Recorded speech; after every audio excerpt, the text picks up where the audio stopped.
نحمده ونصلي على رسوله الكريم أما بعد فأعوذ بالله من الشيطان الرجيم بسم الله الرحمن الرحيم رب اشرح لي صدري ويسر لي أمري واحلل عقدة من لساني يفقه قولي اللهم إنك عفو كريم تحب العفو فاعف عنا اللهم إنك عفو كريم تحب العفو فاعف عنا برحمتك يا أرحم الراحمين. Assalamualaikum warahmatullahi wabarakatuh.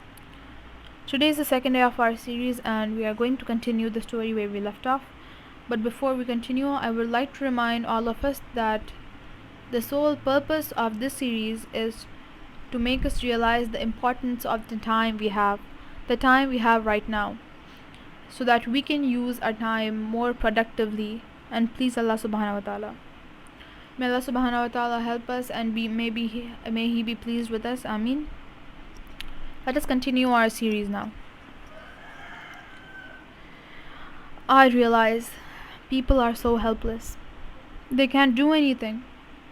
I am lying in the most technologically advanced country, in the most developed hospital, with the most specialized doctors around me, yet nobody can save me. And I began recollecting several ayahs from the Quran, which I read while I was teaching my son when he was doing hifz. فَلَوْلَا إِذَا بَلَغَتِ الْحُلْقُومِ, and when the soul reaches the throat, وَأَنْتُمْ حِينَئِذٍ تَنْظُرُونَ, and you are near him, watching him. وَنَحْنُ أَقْرَبُ إِلَيْهِ مِنْكُمْ وَلَكِنْ لَا تُبْصِرُونَ, and we are closer to him than you, but you cannot see. فَلَوْلَا إِن كُنْتُمْ غَيْرَ مَدِينِينَ, and if truly you weren't under anybody's control, then تَرْجِعُونَهَا إِن كُنْتُمْ صَادِقِينَ, then take the soul back if you are truthful. I also recollect reading وَجَاءَتْ سَكْرَةُ الْمَوْتِ بِالْحَقِّ, and truly the pains of death has come. ذَلِكَ مَا كُنْتَ مِنْهُ تَحِيدٌ, that is what you used to run from. And I also remember the ayahs from Surah Qiyamah. كَلَّا إِذَا بَلَغَتِ التَّرَاقِي, and when the soul reaches the collarbone. وَقِيلَ مَنْ رَاقٍ, and it is said, who will cure him? وَظَنَّ أَنَّهُ الْفِرَاقِ, and the dying person knows that it is the time of his death, the time of his separation, the time of the separation of the soul and the body. وَالْتَفَّتِ السَّاقُ بِالسَّاقِ, and the foot is joined to other foot. إِلَى رَبِّكَ يَوْمَئِذٍ الْمَسَاقُ, today you are going to return to your Lord. Only the person who goes through death knows what death is. And if the people living could know the pain I am feeling right now, the peace in their world would disappear. My mother, please give some charity on my behalf. Please give some sadaqah. Take care of my children. And remember me in your du'as. Please remember me in your du'as. Mother, what happened to you? Why aren't you listening to me? I have so many things to say. Oh, I realize I don't have any voice. She can't hear me. My mother realizes that I wanted to say something, and she asked my daughter to go and get some pen and paper. And after some time, I see her pushing the pen between my fingers. But how can I say? I don't have energy to write.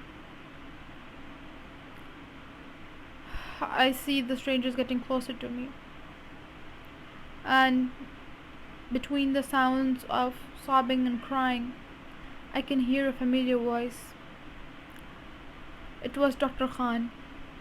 He was coming closer, and I could hear him now. He was saying, "We told you, we can't do anything. You can only pray for her." And I heard somebody say to my sister, I have talked to the people at the masjid. They said they would take care of the coffin. Don't worry. As soon as I heard those words, my body went numb. I didn't know what to think. I am still breathing and these people are talking like that.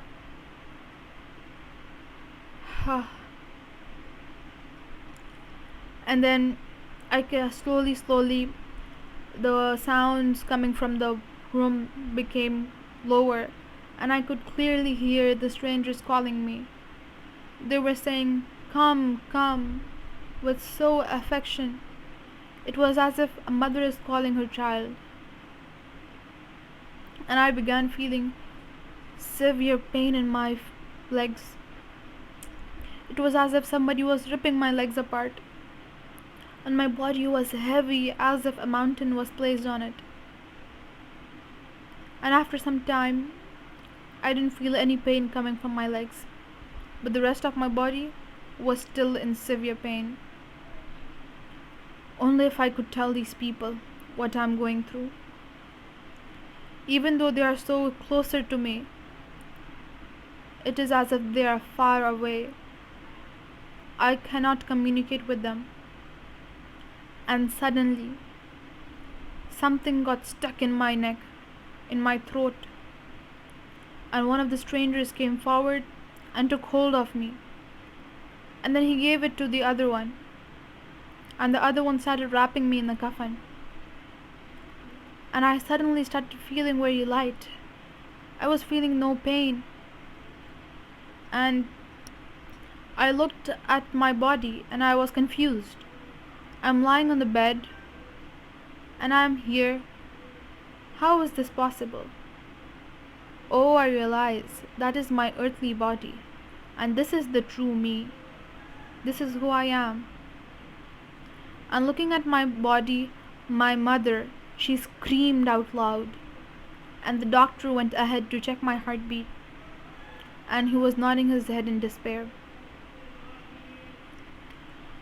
And I started hearing many people crying from the room, and these strangers started taking me upwards.